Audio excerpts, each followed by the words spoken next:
This is the reality. No matter how many qualifications you have, thinking you can handle this company's work is naive.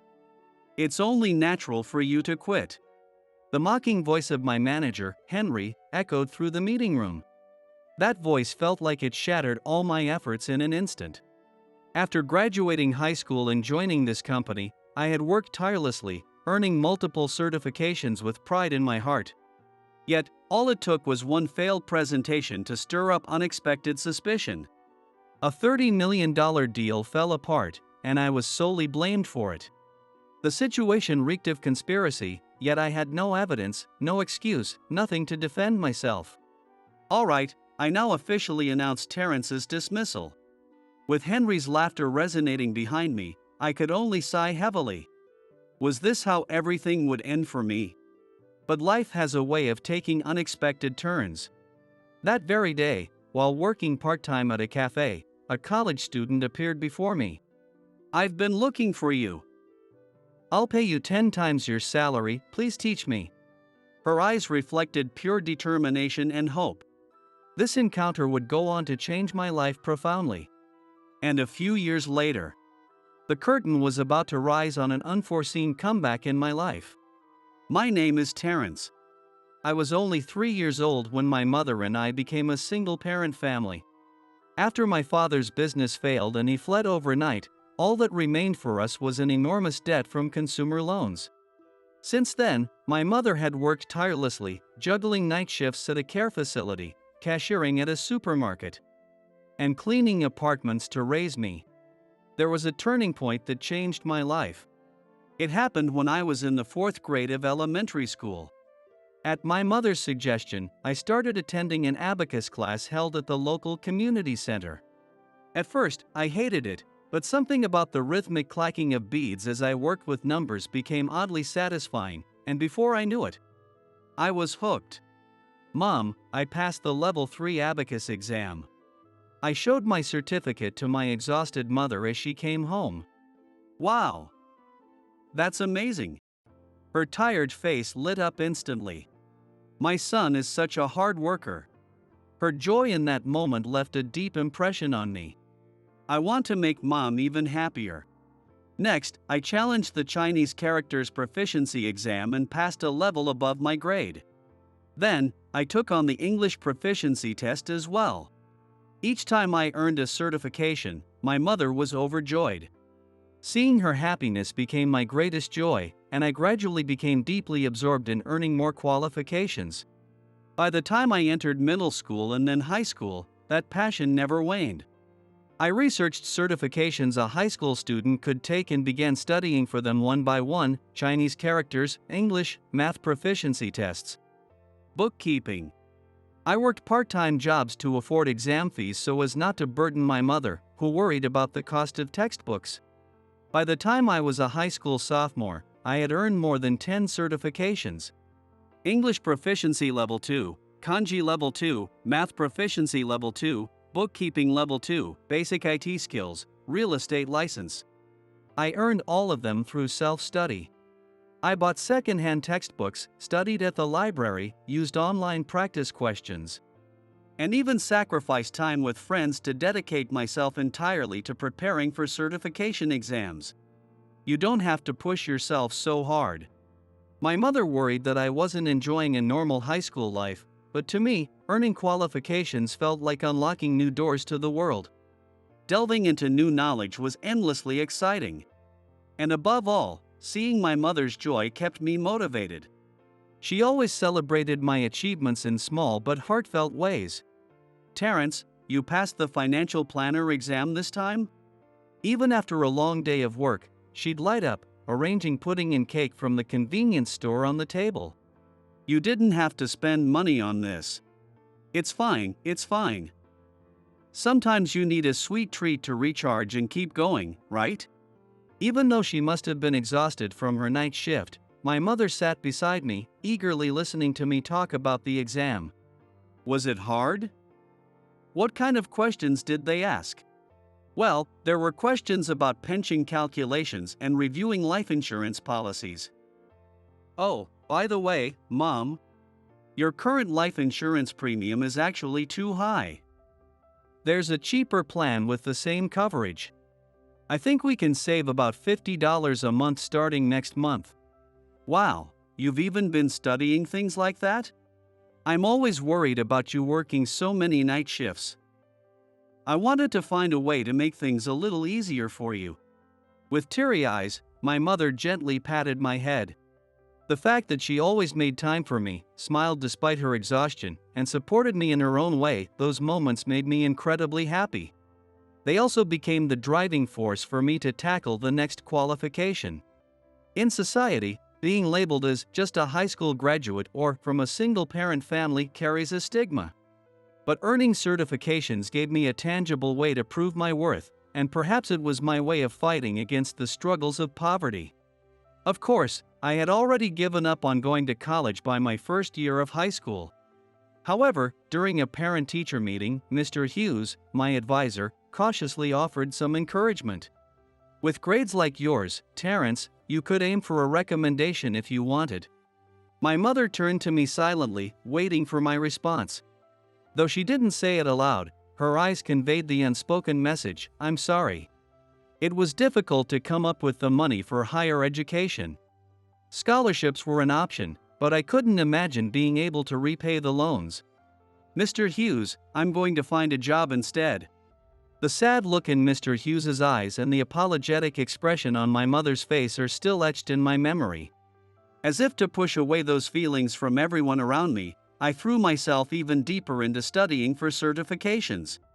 I first noticed changes in my mother's health during the fall of my second year of high school. I'm just a little tired, she said with a smile, but her complexion grew worse with each passing day, and I couldn't help but worry. My fears were confirmed when she collapsed at work and was hospitalized. Terrence, you don't have to push yourself so hard. I'm fine. I can't go to college anyway, so this is just my way of making up for it. I replied with a smile, but in truth, I was using studying as a way to avoid facing reality. Every day, after finishing my part-time job, I would rush to the hospital, spending time by her side and studying from my textbooks until visiting hours were over. As I flipped through my workbooks and glanced at her sleeping face, I noticed how much smaller she had become, her cheeks sunken. The doctor's serious expression, the mounting treatment costs, and my mother's increasingly frail body haunted me. When the cherry blossoms began to fall, my mother quietly passed away, as though slipping into a peaceful sleep. Finding a job wasn't easy, but with the support of my school, I practiced interviews, learned business etiquette, and prepared after class. Some companies were willing to interview me after seeing the long list of certifications on my resume. One of those companies was Yates Industries, which specialized in manufacturing and maintaining aircraft parts. During the interview, Mr. Yates, the company president, read through the list of certifications on my resume, calling out each one with a look of astonishment. Terrence, you've earned some impressive qualifications for someone your age. Did you study for all of these on your own? In the interview, he started with that question. Yes, I did. My family wasn't very well off, so I candidly explained how I started studying for certifications, my family's financial struggles, and my decision to forego college. Mr. Yates murmured, crossing his arms as he appeared deep in thought. After a moment, he slowly began to speak. Terrence, you already have a strong foundation of theoretical knowledge. If you can learn to apply that knowledge in practice, there's nothing more powerful. Mr. Yates's words carried a strange yet undeniable weight. Theory and practice are like two wheels of a cart. With both in harmony, you'll grow immensely. Why not test your abilities at our company? His gaze was sincere. Academic background doesn't matter. What's important is the knowledge you have and your drive to improve. And you have both, Terrence. Mr. Yates, you're a kind person who deeply cares for your mother. That's the kind of person I've been looking for. Thank you so much. I bowed deeply, struggling to hold back the tears welling up in my eyes. And so, I graduated high school and joined Yates Industries. I was assigned to the sales department, where I struggled with unfamiliar tasks and specialized terminology, but every day felt fulfilling. Most of the other employees were college graduates. But they never cared about my educational background and treated me with the warmth of a parent toward their child. How's it going? Are you getting used to the work? One day, Mr. Yates stopped by the sales department on business and struck up a conversation. Overcome with gratitude, I replied enthusiastically. Yes. There are still some parts I'm struggling with, but everyone here is so kind, and I enjoy coming to work every day. That's great to hear, he said, stroking his thick mustache thoughtfully. For someone your age to have so many certifications is a real asset to our company. We're small, but we've got a lot of talented people. Learn from them and gain as much experience as you can. I nodded firmly, and Mr. Yates smiled, narrowing his eyes in approval. From that point on, I poured all my energy into applying the knowledge I had gained from my certifications in practical settings. During negotiations with clients, I became adept at answering technical questions accurately, leading to more frequent comments like, "Terrence from Yates Industries is truly well informed." When I submitted a proposal for improving quality control, Mr. Yates personally reached out to me. "Terrence, I reviewed your proposal. It looks like this could cut unnecessary costs by as much as 30%. Yes, I actually applied some methods I learned while earning my equipment management certification. A proposal backed by solid theory is always convincing. Let's implement it right away." Even the workers on site began expressing their gratitude, saying things like, "Following Terrence's suggestions improved our efficiency." And I never realized such a simple method could make such a difference. Young employees began seeking my advice on technical matters, and even senior staff occasionally asked for my input. Then, about 6 months after I joined the company, something significant happened. "Hey, Terrence." I heard someone call me in the hallway of the sales department. When I turned around, it was Henry, the department manager.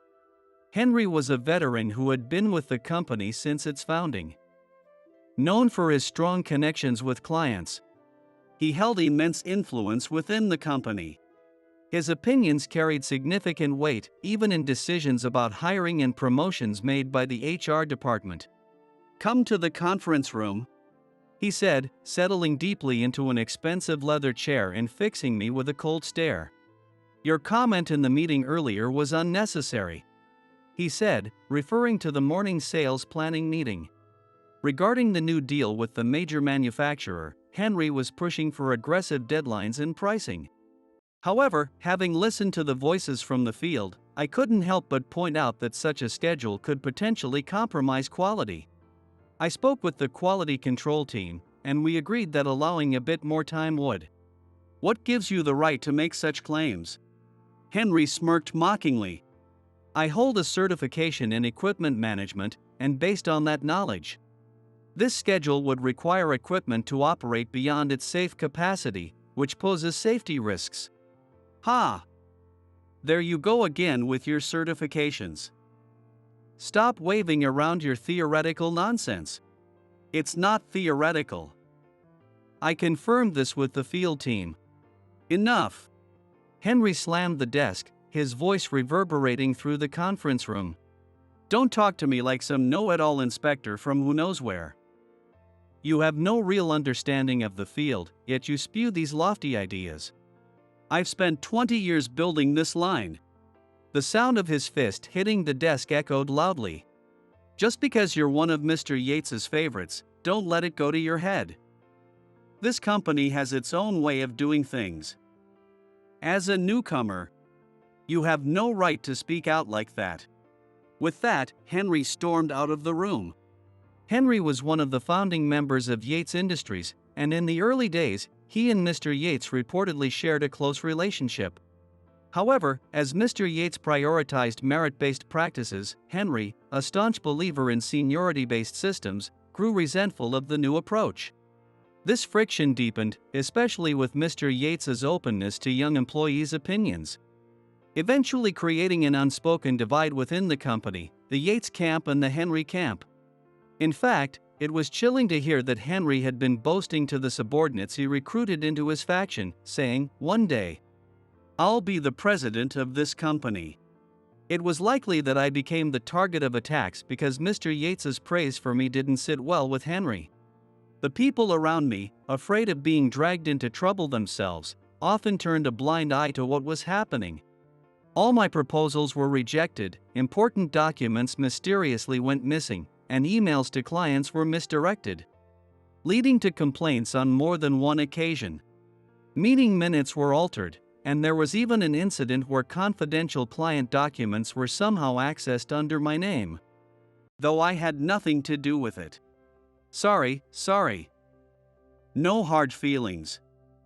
But don't you think it's more of a problem when a young upstart like you oversteps? You need to respect the order of society, you know. Order is everything. I had countless words I wanted to say back, but none of them came out.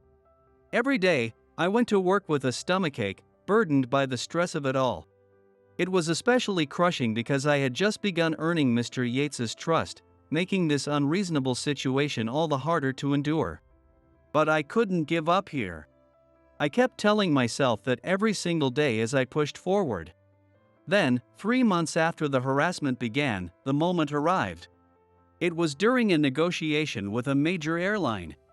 "Terrence, please handle the presentation," I was told. The meeting room was filled with senior executives from the client company, and the tension was palpable. This was a $30 million project to supply and maintain aircraft parts, a deal that could determine the future of our company. I nervously opened my materials and began. Our new filter system reduces maintenance costs by 35% compared to conventional products, I explained, moving smoothly through the presentation. I addressed the client's questions with detailed explanations, incorporating my knowledge of the aviation industry. I see. A 35% reduction is significant. Yes, here are the detailed analysis results. I smoothly explained the details while pointing to the figures displayed on the projector. I actually visited your factory 3 times last month and had detailed discussions with your staff on site. With our staff? The head of the maintenance department leaned forward in interest. Yes, your factory manager mentioned that the time required for filter replacements was causing delays in other inspections. I thought our product might help address that issue. You considered that much? I realized this might seem presumptuous, but I felt it was time for a decision to be made. The room fell silent as I continued.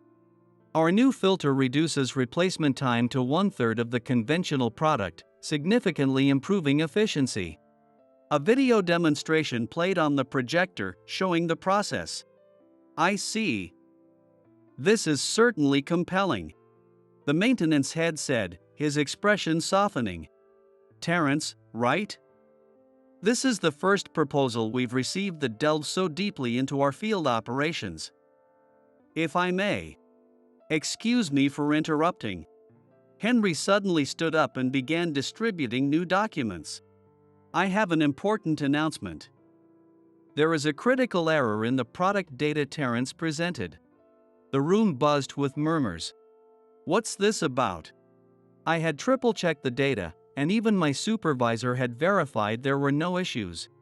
However, the graphs Henry presented showed data indicating clear defects. Efficiency figures had been altered, and the safety tests allegedly revealed dangerous results. This data came to light during an internal investigation.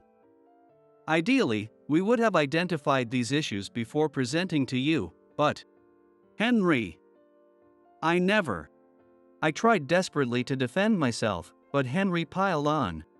Additionally, there are doubts surrounding the certification Terrence presented to the client. What? Explain this right now. Voices clamored angrily in the meeting room, which descended into chaos. As a result, the multi-million-dollar deal fell through, and our relationship with the client deteriorated severely. Naturally, the company's reputation took a significant hit, and I was held responsible for the damage. ultimately receiving a recommendation to resign. This is the reality. No matter how many qualifications you have, with only a high school diploma, thinking you can handle this company's work is naive. It's only natural for you to leave. Pack your things and get out before Mr. Yates returns from his business trip. Henry delivered his harsh words with a triumphant smile, showing no mercy. With no way to reveal the truth, I could only endure the cold stares from my colleagues, sighing heavily. By the time Mr. Yates returned from his business trip, everything was already over. Henry twisted the truth, reporting that Terence admitted to misconduct and voluntarily chose to resign. Without even a chance to reveal the truth, I was forced to leave the company. As much as I felt anger at the absurdity of it all, a strange sense of calm settled over me. I can't let this defeat me, not for Mom's sake. However, we regret to inform you that we have decided not to move forward with your application. We appreciate your interest, but faced with yet another rejection letter from a company I thought for sure would hire me this time, I let out what must have been my 100th heavy sigh. 2 months into my job search, this marked the 12th company to reject my application. As much as I tried not to think about it, I couldn't help but notice how the interviewers' expressions seemed to darken the moment they saw my highest level of education listed as high school. No matter how many certifications I had, I couldn't compete with a college degree. It was a truth I now painfully understood. To be honest, our company policy makes it difficult to hire someone as a full-time employee without a college degree. The HR representative had said, and the weight of those words bore down on me as I walked home in defeat. I knew securing a full-time position would be ideal, but at this rate, I felt like I might never find work. With no other options, I reluctantly decided to take on part-time jobs while continuing my job search. Excuse me, are you still hiring for part-time staff? I had stopped in front of a trendy cafe with a stylish exterior and spotted a flyer advertising job openings. Without thinking, I walked in and spoke to someone who appeared to be the manager. Since I always carried my resume with me, I explained my situation. The manager kindly conducted an impromptu interview and hired me on the spot, asking me to start the next day. Donning a chic beige apron and a matching cap that didn't suit me in the slightest, I began my first day as a cafe employee. The work, especially dealing with customers, was challenging, but unlike my previous job, the manager and my co-workers were kind. For the first time in a while, I began to enjoy working again. Welcome! As usual, I greeted the next customer with a bow as they walked through the door. Ha! Could it be Terence? I looked up at the familiar voice and saw someone I recognized instantly. Melanie? That's right. I'm so glad you remember me. The woman, smiling warmly, was Melanie, someone I had first met 3 years ago during the CPA exam. It was the day of the taxation law exam, specifically for consumption tax. The tense atmosphere in the exam hall was palpable, and she, seated next to me, had dropped her eraser, which I picked up for her. That was how we first spoke. Before the exam started, Melanie was visibly nervous, her hands trembling so much that she could barely hold her exam ticket properly. I instinctively asked, "Are you okay?" She gave an apologetic smile and replied, "Thank you. It's my first tax accountant exam, and I'm so nervous." I'm nervous too, but I'm sure everyone feels the same. Let's do our best together. When I said that, she looked visibly relieved. Since then, we kept running into each other at the same exam venues for certifications like the FP Skills Test and the IT Specialist exam. By chance, we were often seated near each other, and over time, we became a source of mutual encouragement. After every exam, we would almost always end up at a nearby cafe, discussing study methods or debating particularly tough questions. She had told me she was studying business administration at university while also working hard to earn certifications. Now, seeing me in my cafe uniform felt a little embarrassing, but her warm smile was just as it had been back then. It felt as though the days we supported each other at the exam halls had only been yesterday. Melanie, now a college student, was in the midst of her job search. In her sleek recruit suit, she exuded an even greater sense of grace than before. Dressed in a classic black jacket and skirt with a white blouse, her poised demeanor carried an undeniable elegance that turned heads.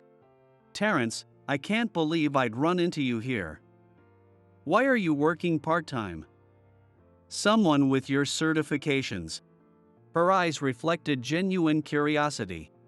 Caught off guard by her question, I struggled to find the words.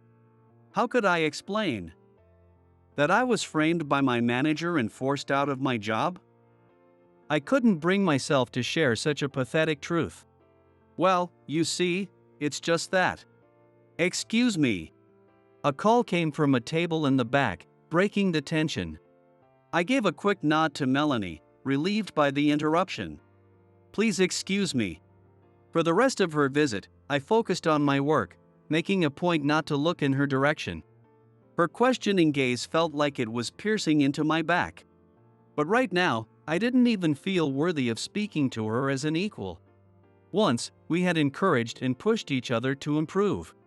But now, rather than revealing the miserable truth about my life, I preferred to keep interacting with her as just a cafe worker. I didn't want to expose any more of my downfall in front of Melanie. "See you tomorrow," I said, as I finished my shift and prepared to leave through the back room. "Terrence." "Whoa." "Melanie," I exclaimed, startled to find her waiting for me. "I'm sorry, but I have a favor to ask." She hesitated slightly, then spoke with a cautious tone. "You have a small and medium enterprise consultant certification, don't you?" Yes. "I do, but..." Melanie's face lit up instantly, her expression blooming like a flower. "I knew it. I'd been curious for a long time. I always saw you at those difficult exam venues, and you passed them all on the first try, right?" Her voice carried an unexpected fervor as she said something that took me by surprise. "Terrence, this is a huge favor. Could you tutor me?" "What?" I instinctively glanced around, unsure of how to respond. "I don't think I'm qualified to teach anyone. Please." Melanie leaned in, her voice firm with determination. "I've failed the CPA exam 3 times. I'm completely lost and don't know what to do anymore." Her eyes were filled with such earnestness that I couldn't bring myself to refuse. "My university studies aren't enough. The SME consultant exam overlaps a lot with the CPA exam in areas like financial analysis and corporate management, right? On top of that, it requires practical analytical skills. Someone like you, who has both perspectives, could really help me." "Of course. I won't ask you to do it for free." "What?" "Twice a week, 2 hours each session, at a cafe near here. I'll pay you 10 times your current hourly wage." Her detailed proposal and unwavering passion left me no choice but to nod in agreement. "All right. But I can't accept payment from a student. Let's just settle for you covering the cost of my drinks during our sessions." Melanie smiled wryly but nodded in acceptance. "We agreed to meet at a nearby cafe next Saturday at 3 p.m. Looking forward to Saturday," she said before walking away. As I watched her confident stride, I murmured to myself, "Can I really teach her?" But little did I know, this reunion would end up changing my life significantly.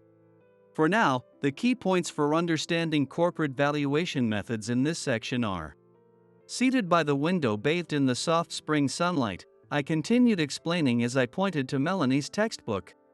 When evaluating a company using the DCF method, forecasting future cash flows is crucial.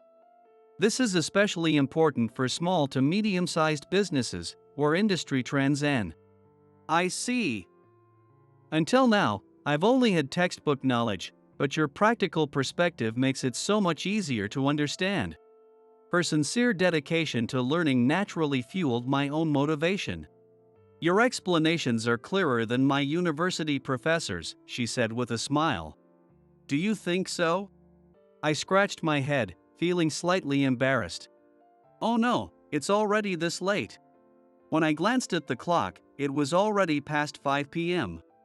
For next time, we'll focus on analyzing financial statements for corporate evaluation. I'll prepare some practice problems using real-world examples from publicly listed companies. Really? Are you sure it's okay for you to go that far for me? Yeah, I don't have much going on besides my part-time job. When I replied with a smile, Melanie pouted slightly and said, "See? That's exactly why you're such a good person, you're way too humble." Hearing someone genuinely acknowledge me like that brought me a pure, simple happiness. Before I realized it, these tutoring sessions with Melanie had become a priceless part of my life. Melanie looked at me with genuine admiration in her eyes. Once, I had been mocked and my efforts and knowledge completely dismissed at work. But now, there was someone who truly appreciated my abilities. That simple fact slowly began to heal the deep wounds in my heart. As the sun set and the cafe was filled with the warm orange glow of dusk, we sat by the window, poring over practice problems as usual. On the table bathed in the golden light, Melanie kept flipping back and forth on the same page, unusually quiet today. She usually asked questions, but today, she remained unusually silent. Is this part difficult to understand? When I called out to her, Melanie suddenly looked up, as if snapped out of a trance. Come to think of it, Terrence, you hold an actuary certification, right? Yes. I do. I've taken that exam 3 times and failed every single one. It's such a challenging certification, with only a few hundred people in Japan holding it. You're amazing, really. She held her coffee cup gently in both hands, gazing distantly as she continued. To be honest, when I first started, I was just taking certifications because everyone around me told me to. My parents would say, if you want to get into a top-tier company, you need certifications. But deep down, I thought certifications were pointless. She smiled shyly and said, but you know, there was someone I kept seeing at the exam venues. That person was always studying so hard, solving problems even during breaks. Watching them, I thought, I don't want to lose to this person. I ended up seeing you as my rival, Terrence. Without even realizing it. She chuckled softly as she spoke. Then, strangely enough, I started enjoying it. I'd set goals like mastering this section by the next exam or fully understanding a particular problem. Before I knew it, I was studying with all my heart. Melanie paused for a moment, her expression turning serious. I was born into a pretty fortunate family. Prestigious private schools, a top-tier university. Honestly, I could get by without much effort in an environment like that. So, I never really had the experience of dedicating myself to something with everything I had. She gazed out the window, her voice soft but steady. But watching you, Terrence, I realized something. The importance of working hard, struggling, and persevering no matter what. Up until now, I was just walking along the path that was laid out for me. But I've learned that climbing up on your own strength is so much more meaningful. She turned to face me, her clear eyes meeting mine. Studying with you has been so enjoyable. Every time I gain new knowledge, it feels like my world is expanding. And now, I truly understand how invaluable the time spent giving your all can be. A faint blush spread across her cheeks as she smiled gently. That's why, thank you. Thanks to you, I feel like I've grown a little. I didn't know how to respond to her words. I could only look at Melanie, who seemed to be glowing before my eyes. I could feel that something inside her was indeed changing. A month later, our study sessions continued as usual. While waiting for her, I heard her familiar voice from above. Sorry for being late. No worries, huh? When I looked up, I saw Melanie standing slightly out of breath, accompanied by an elegant elderly woman in a refined kimono. Actually, I brought my grandmother with me today, Melanie said with a slight blush, looking a little embarrassed as she continued. I'm really close to her, and I've been telling her all about you, Terence." She placed her hand on her grandmother's arm with a joyful smile. She said, "If he's such a wonderful person, I'd love to meet him." So I had to bring her along. Her expression was proud, as if she were introducing someone very special. "Nice to meet you. I'm Chloe, Melanie's grandmother. Thank you for taking care of her." Her gesture as she extended her hand carried a certain Western elegance. Bowing slightly, I introduced myself. "I'm Terence. It's a pleasure to meet you as well." "Oh no, the pleasure is mine. I hope I'm not intruding on your study time." Chloe's demeanor was soft yet poised, exuding an undeniable grace. "I've heard so much about you from Melanie. English, bookkeeping, even a caregiving qualification. You hold so many certifications. I'm impressed." "Thank you, but I don't think I'm worthy of such praise." Before I could finish, Chloe's expression suddenly changed, her face tightening with a hint of discomfort. Her face suddenly turned pale, and she seemed on the verge of collapsing. "Grandma!" Melanie rushed to support her, panic evident in her voice. "I'm fine, just a little tired. I pushed her too much, what should I do?" Melanie's voice was trembling. "Chloe, please take a seat," I said in a calm voice, discreetly helping her into a chair.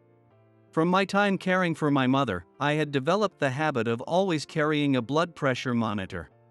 I quickly retrieved it from my bag and wrapped the cuff around Chloe's wrist. "Should we call an ambulance?" Melanie asked anxiously, but I shook my head gently. "It's okay. Let's check her vitals first."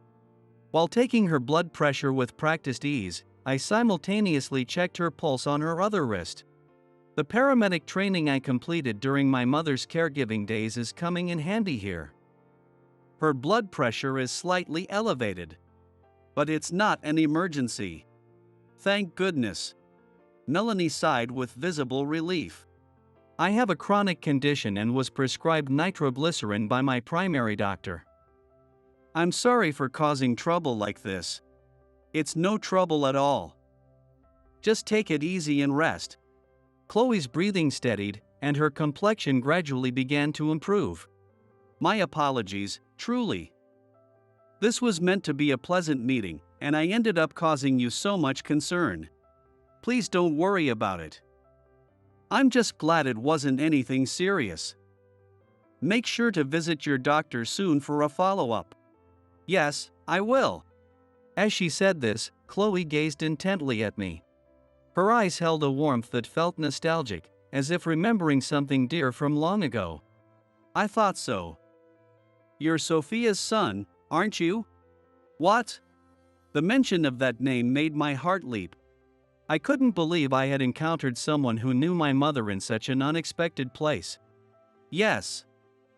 Sophia is my mother," I replied, my voice trembling slightly. Tears began to glisten in Chloe's eyes. She was such a wonderful person.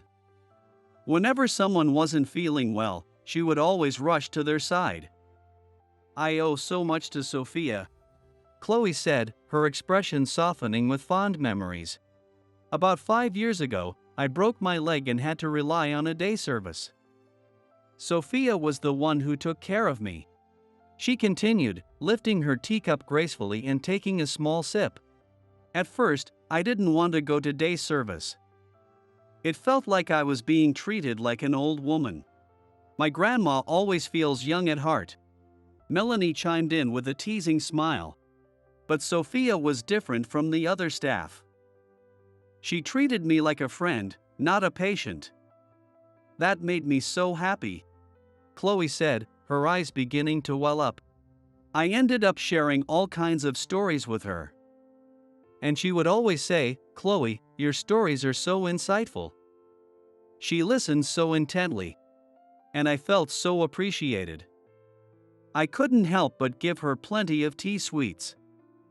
I hope I didn't trouble her." "Ah." I couldn't stop a small gasp from escaping. The fancy Japanese sweets my mother used to bring home, those elegant green jelly confections or flower-shaped treats. Those were from you, weren't they? Yes, they were leftover sweets from my tea ceremony classes. She'd always say, "My son loves these," and take them home so happily, Chloe said, her voice trembling slightly. But near the end, she wasn't feeling well, and she didn't tell anyone. My mother never wanted to burden others. One day, she just stopped coming.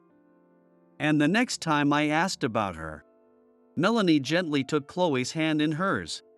"Sophia often talked about you," Chloe said after a brief pause, lowering her gaze as if recalling my mother's words. "I have nothing to be proud of. I work night shifts and juggle part-time jobs, yet I still can't provide my child with a decent life. I feel so ashamed as a mother." Her words squeezed my chest with a sharp pain. "But," Chloe continued, "but if there's one thing I'm proud of, it's Terrence." My vision blurred as tears welled up. I can't give him the kind of support a mother should, but even so, he works so hard, earning certification after certification. Late into the night. He's always studying with his books open. Watching Terrence's determination makes me feel like I need to work hard too. It makes me believe we can't let poverty defeat us. He's my light. I tried to hold back the tears, but they streamed down my face uncontrollably. "Mom." Until the very end, she was proud of you. She said, "Terrence might have been unlucky to have a mother like me. But when I see how hard he works, I feel truly grateful for the life I was given." Melanie wiped at her eyes, clearly moved. Chloe continued speaking softly. "She was such a wonderful mother. And that love and pride she had for you have clearly shaped who you are today. When I saw how you cared for me earlier, I felt deeply reassured. I'm so glad I had the chance to meet you, Chloe." I nodded slightly, wiping my eyes with a handkerchief. My mother's love and pride still lived on within me, as vividly as ever. I had never felt that truth as clearly as I did at this moment. Chloe straightened her posture and looked at me with a composed expression. "Melanie mentioned you're working part-time at a cafe now." Her words made me lower my eyes in shame. "What happened? With all those certifications, how did you end up here?" Her voice was filled with a genuine kindness that made it impossible to feel defensive. I thought, perhaps, if there's any way I could help. "No, I'm so sorry for troubling you," I stammered, bowing deeply. I felt embarrassed and unworthy, burdening someone connected to my mother. But Chloe smiled softly, her expression filled with understanding. "Sophia truly helped me back then. She treated me as a person, not just an old woman. Now it's my turn to give back." Her words brought an image of my mother's gentle smile flooding into my mind. She had always practiced kindness and compassion so naturally, just as Chloe was now offering me. "Will you tell me your story?" Chloe's voice was as gentle as my mother's had been. 2 years later, I found myself back at my former workplace, Yates Industries. And there I stood, face to face with Henry. "Long time no see, Henry. I'm here to discuss the future of Yates Industries." "Ha! The nerve! I don't have time to waste on a nobody like you," he sneered, leaning back into his expensive leather chair with his feet propped up on the table. "You're still just a part-timer, aren't you? What's with the suit? Trying to play dress up?" He let out an exaggerated sigh, flaunting his luxury watch with a deliberate flick of his wrist. "Fine, I'll humor you for a bit. What was your name again? Terrence, wasn't it?" He looked down on me with the same disdain as before. When I returned to Yates Industries after so long, the atmosphere felt noticeably heavier than before. As Henry continued his tiresome self-aggrandizing talk, I found myself growing weary, all while mentally organizing what I needed to say. "Since you're here, I assume you're working on something related to us?" The time had come. "Yes, I am currently working in this capacity. Allow me to formally introduce myself," I said calmly, pulling a business card from my suit pocket and placing it on the table. Oh, let me guess, you've managed to crawl your way into some small-time company. Well, that's about all a high school graduate like you could hope for. The conversation abruptly stopped the moment Henry picked up the business card. What? Inspire Bank. Loan Management Department. Manager. What's the meaning of this? Henry's haughty demeanor froze in place, his voice cracking in disbelief. It was understandable. Inspire Bank is one of the leading megabanks in Japan's financial sector. Its reputation and authority in lending to small and medium-sized businesses are unparalleled. The decisions made by its loan management division are said to determine the future of companies, wielding enough influence to decide the very fate of a business. The arrogance that had filled the room moments ago disappeared, replaced by the sight of sweat beading on Henry's forehead. Wait a minute. How did you end up in a position like this? There's no way someone like you could just walk into Inspire Bank. His panic was understandable. The subordinate he had relentlessly bullied now held the authority to determine the fate of his company's funding. As I watched the shock on Henry's face, my mind drifted back to 2 years ago.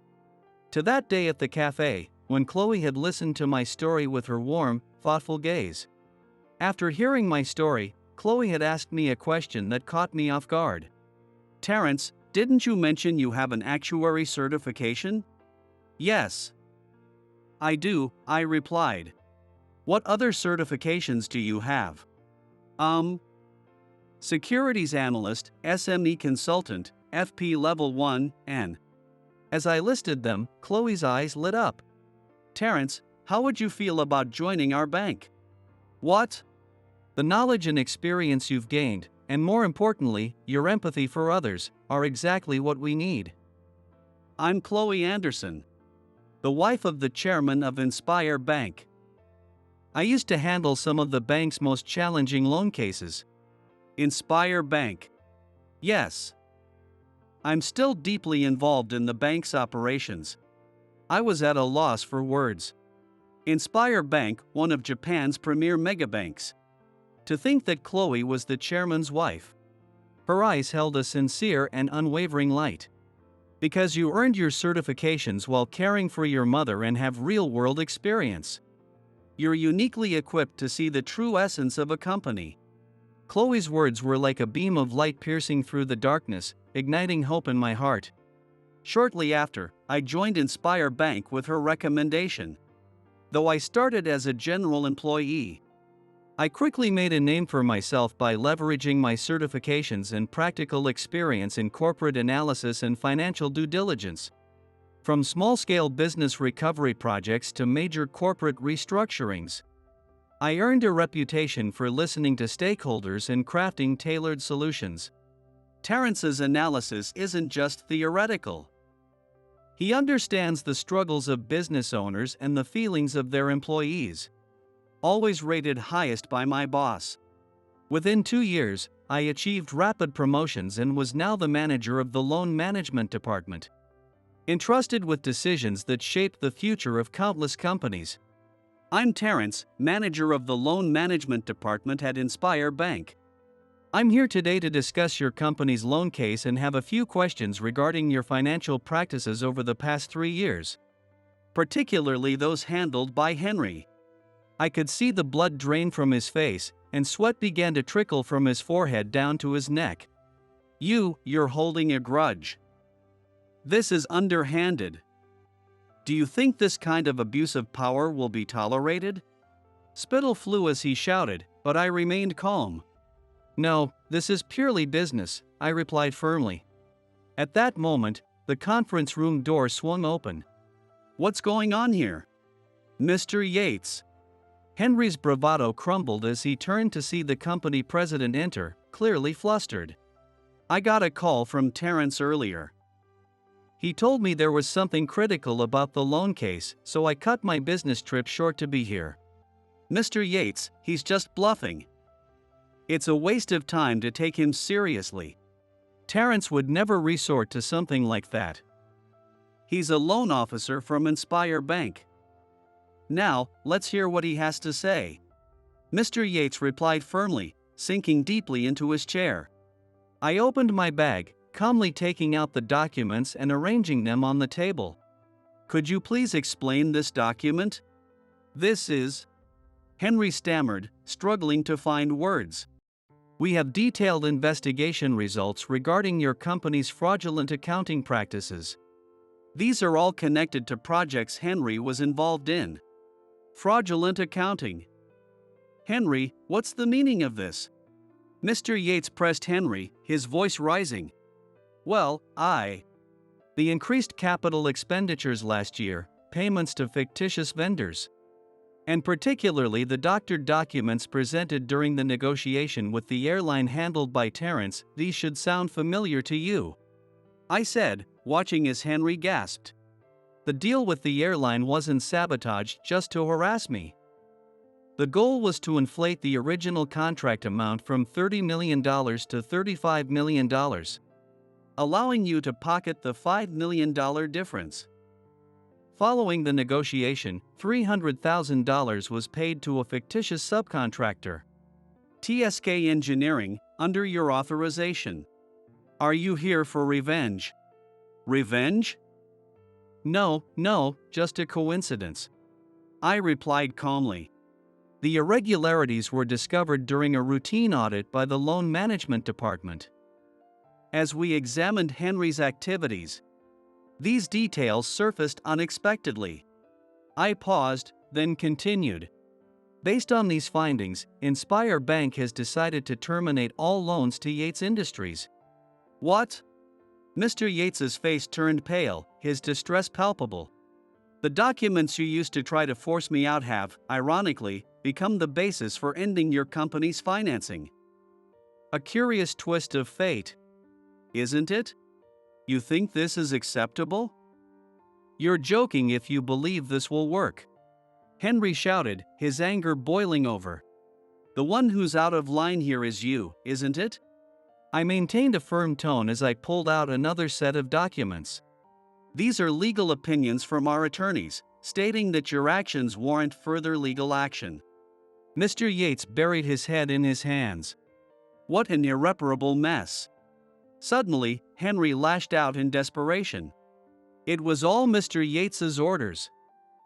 The fraudulent accounting, the shady financial transactions, he's the one who instructed me. What nonsense! Mr. Yates stood abruptly, his voice filled with anger. Don't you see? Mr. Yates told me to make the numbers look good at any cost, so I simply followed his orders. Even the data I falsified for the airline deal was done to align with his directives. That's a lie. It's all Mr. Yates's doing. I was just his puppet. There must be evidence, like his stamp on the documents. That's enough. I quietly brought out a new stack of evidence. We have comprehensive proof of Henry's fraudulent transactions, carried out independently. Henry froze, his body stiffening at my words. You underestimated me, didn't you? But as a certified bookkeeping specialist, I identified your irregularities long ago. I placed the new evidence firmly on the table. Henry, you passed off various accounting tasks to me because you wanted to avoid the effort yourself. That gave me access to the evidence I needed. I held up a USB drive and continued. After you forced me out, you attempted to delete records from the financial system, didn't you? Henry gasped again. But I had already backed up the data. Copies of everything are securely stored, so your efforts were futile. Damn it. Henry. You've done something unforgivable. Mr. Yates's anger was palpable. I continued speaking. And it appears that the funds you misappropriated were redirected for other purposes. Further investigations are underway regarding this matter as well. So, the issue isn't limited to Henry's misconduct, is it? I nodded firmly. Henry, you've let me down. Mr. Yates's voice carried a mixture of anger, disappointment, and sorrow, the emotions of a leader betrayed by someone he had trusted for years. You misused $15 million in capital investment funds. You forged my approval stamp, and in this manner. Mr. Yates's anger, more intense than I had ever seen, made Henry shrink further into himself. Mr. Yates, I can explain. Silence. His roar echoed through the meeting room. I was puzzled. I couldn't believe Terrence would fabricate anything. But to think there was such a scheme behind it all. Henry, as a department head, as a candidate for vice president, I trusted you. And yet, Mr. Yates shot Henry a sharp look before turning to me. I owe you an apology. I did something unforgivable to you. He bowed deeply, a gesture filled with the weight of his pride as a leader and his acknowledgement of his failure. I allowed someone like Henry to dictate my actions and drove out a talented employee like you. On top of that, I failed to see his corruption. I am unfit to be president. Raising his head, Mr. Yates looked at me with a desperate plea in his eyes. Could you give me another chance? As president, I must protect the lives and futures of my employees. I ask for your help to make that possible. There was no pride or arrogance left, only the sincerity of a man trying to take responsibility. Mr. Yates, I began quietly.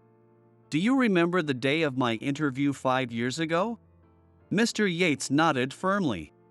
When I handed you my resume, you said something I've never forgotten. I paused, revisiting that moment in my mind. Academics don't matter. What's important are the knowledge and the drive to improve. You have both, Terrence. You looked at me as a person, not just a set of qualifications. Mr. Yates's eyes glistened with emotion. Yes, I remember. I've carried those words with me ever since. I said, pulling out new documents. That's why we've drafted a comprehensive restructuring plan for your company. What? Based on my expertise as an SME consultant and actuary, I've prepared a 5-year recovery plan.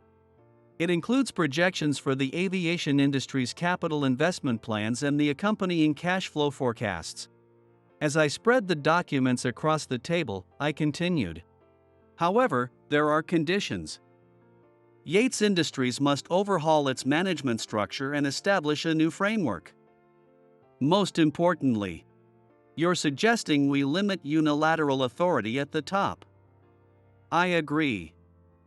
We cannot allow another Henry to emerge. After a firm nod, I extended my hand.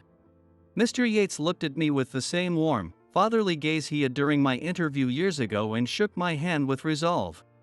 A month later, during a visit to Yates Industries regarding the loan, Mr. Yates informed me about Henry's current situation. Henry had been terminated with cause and was under investigation for fraudulent accounting and embezzlement of company funds. He was being interrogated by the police.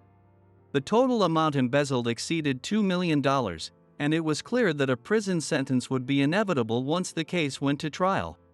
By chance, I saw Henry on the street one day. The once proud man was unrecognizable. His suit was wrinkled, and his beard had grown unkempt. His vacant eyes didn't glare at anyone, they simply stared into the void. Later, Henry was sentenced to prison, and the court ordered him to pay damages to the company.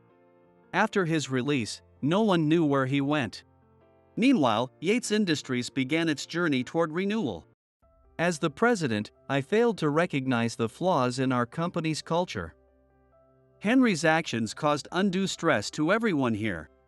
I know an apology can't undo the damage, Mr. Yates said, bowing deeply to the assembled employees. Not a word was spoken. The employees waited for what he would say next. Slowly, Mr. Yates raised his head and looked at each of them in turn. From this moment, we must change. Together. Thus, Yates Industries launched a new office for corporate reform to spearhead a comprehensive transformation.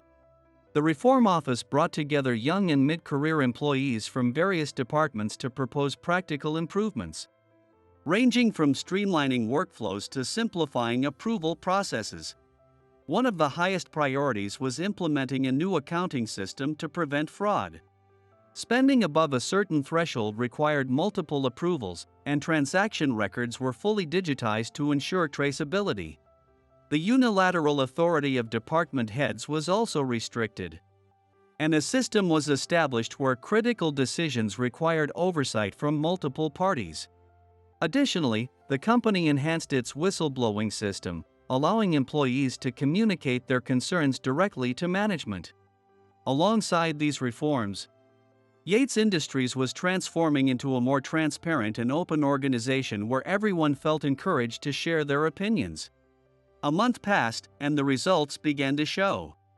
We've reduced work hours by 30%. The new accounting system allowed us to present clear figures to our clients, and we're getting positive responses towards signing contracts.